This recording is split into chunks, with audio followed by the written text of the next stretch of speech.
One of the biggest relationship mistakes I see women make is stressing over their relationship. Whether it's in the dating stage or in a more established relationship. This stressing is tied to fear of losing the guy and what that will mean to her. It almost feels like a way to protect ourselves from getting hurt, but it doesn't have the intended effect. And instead, we may set the stage for the exact scenario we fear to come to life. When you stop stressing out over the relationship, you are free to really be in the relationship. You can see the other person for who he is, and you can give yourself to him freely. No strategies, no game playing, no manipulation. You won't feel a need to control anything. You can just be, and there is no greater feeling than that. First, you need to realize that getting all wound up over the state of your relationship serves no purpose ever. It causes problems within the relationship, but more importantly, it takes a huge toll on your sense of self and self-esteem. When you care too much, you inevitably become attached to a certain outcome. You invest mental energy in making sure things go a certain way. And if they don't, then you suffer on many levels. I've been guilty of stressing over past relationships. It was always the same pattern. Things started out fun and light. I got excited about the possibilities and then became scared that my imagined future won't come to be. And then panic set in. From then on, the relationship was no longer enjoyable.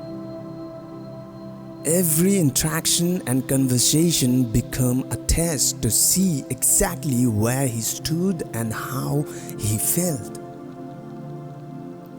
Anyone who has dated long enough knows exactly what I'm talking about. The problem is that our minds trick us into believing there is some sort of payoff to this type of thinking. Like it will somehow lead us to a place of confidence and clarity. It won't. It will lead you in the opposite direction and cause you to feel even more uncertain and insecure. Let us talk about what a relationship is and isn't. So, we will start with what it isn't. A relationship isn't a measure of your worth or worthiness in this world. It is not there to serve you and give you things like happiness and self-esteem. It is not there to make you feel good about life and about yourself.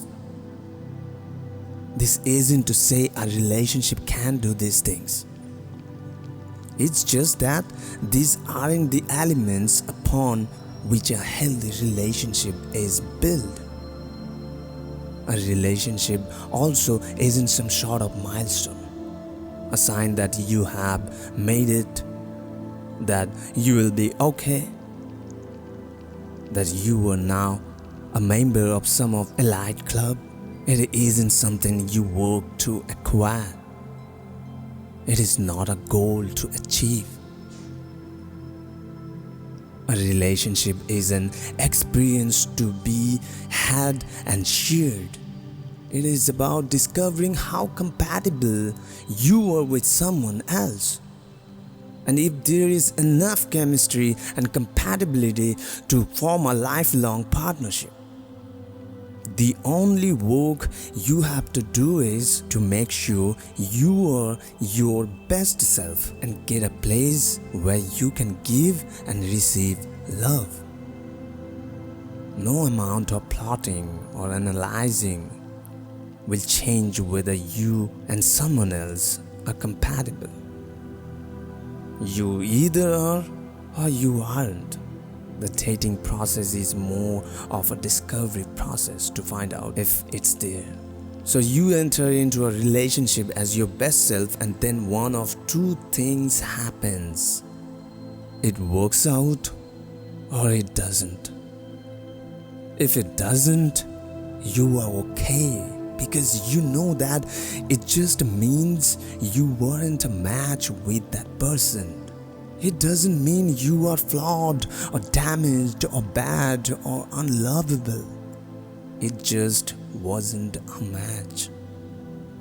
Sometimes you will be able to see this, and sometimes the other person will have that clarity. Either way, if it doesn't work, because it wasn't the right fit, that's all. If you can really realize this, then there will be absolutely nothing to stress over. A lot of us make the mistake of prematurely freaking out over something that really turns out to be absolutely nothing. For example, let's say you start seeing a new guy and things are going great. You talk regularly, go on fun dates. It seems to be going really well, but then you don't hear from him for a day or two and immediately hit the panic button. And then the devastation starts to creep in, followed by the doubts. What did I do wrong? Was it something I said? Something I did? Why do the guys I like always leave me? You feel a sense of dread deep in your gut. And you just know that he is never coming back. Meanwhile, in Boyland, he's been really slammed at work and has barely had a minute to come up for air. In his mind, the relationship is going great.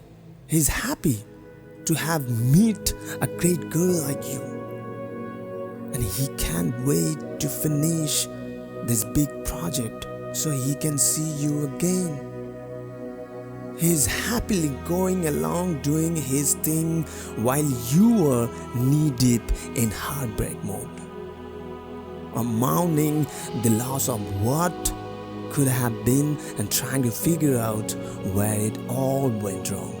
And just when the agony is at its peak, he calls or texts and everything is fine. You are relieved.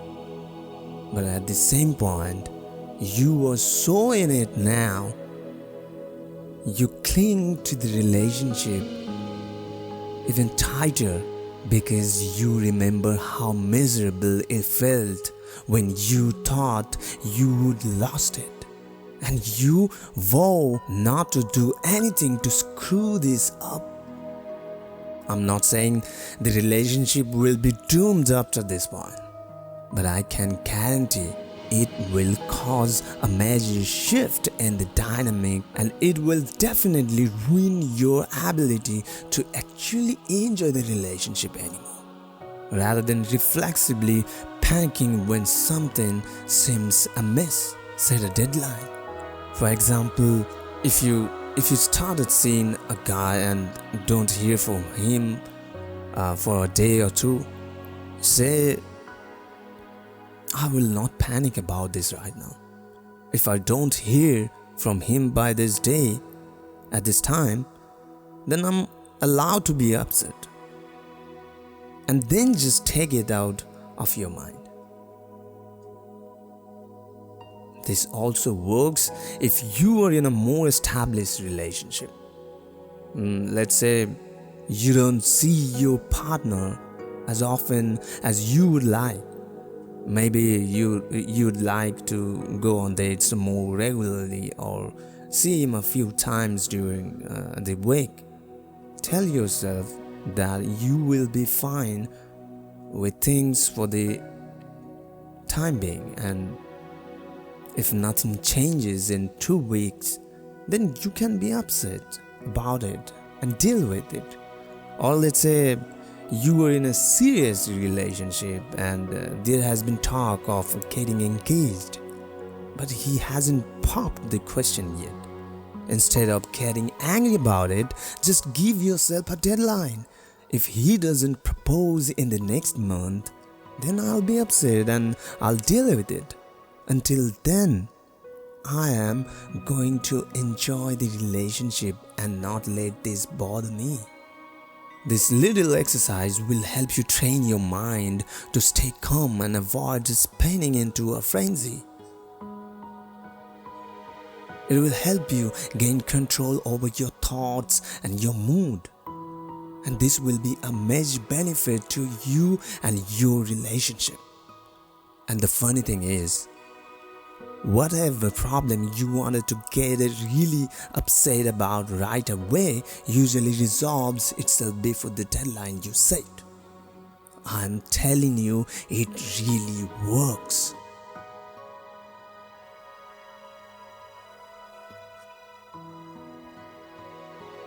The biggest problem with stressing over your relationship is that it takes you out of the relationship and into a place that's not real.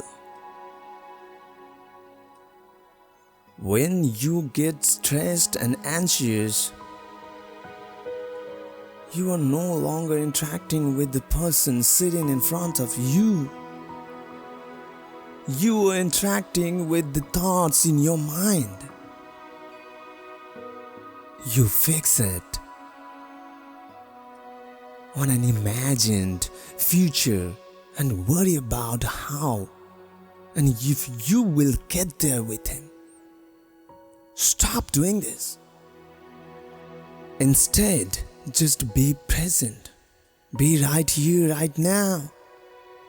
When you go on a date with a guy, whether it's the 1st or the 15th, all you should be thinking about is enjoying your time with him and building a connection. That's it. If you are in the early stage of dating, the only thing to decide is whether you want to go on another date with this person or not. Don't size him and look for signs that he is the one and this is it. Don't scan him to determine how he feels and if he likes you. Just enjoy it for what it is and let the process unfold organically. When you worry about where this is going and if there's a future, you blind yourself. Yes, you blind yourself to what's in front of you and hinder your chances of forming a real connection. You can connect with someone who isn't there with you in the present moment. Most people don't see other people. They only see their concerns of the moment. And they clutter their minds trying to figure out how he feels, what he is thinking, and so forth. The concern and worry and doubts feels like it's serving a purpose, but it's not. It's actually taking you further away from where you want to be. A relationship is what's in front of you. That's it. I'm not saying you should never think about the future or discuss where things are heading. There is a time for that. Discussing the relationship or the future isn't the problem. The problem occurs when the mindset you have about the relationship revolves around what you want and are afraid you won't get, instead of what you have. When you are full of anxiety and fear and you panic thinking about what will or won't be in the future, You have an unhealthy mindset. The best way to fix this is try to just be present. Remember, only you can determine your own worth. You won't get a sense of your own value from a bottle or from a man or by splurging on the latest trends. You set the standard for how valuable you are. You do this by living a rich, fulfilling life filled with things you love. You do things that make you happy. You work on improving yourself. You develop your talents. You take care of yourself. You do things that tap into your essence and allow you to express your true self. This is how self-esteem is built. If you wrap up your identity in what men think of you or what your relationship status is, you will never ever feel satisfied. In any relationship, you need to have faith in yourself and trust that no matter what happens, you will be okay. And you can handle whatever life throws at you. Anytime you start to panic, anytime your mind starts spinning and you worry that he will leave, that he is losing interest, that he is not that into you, and what are you going to do if he leaves? How will you go on? Remember, you will be fine. You were fine before you met him. And you will be fine if he decides to leave. You are okay. Everything will be okay. Say it to yourself as many times as you need to until it really penetrates.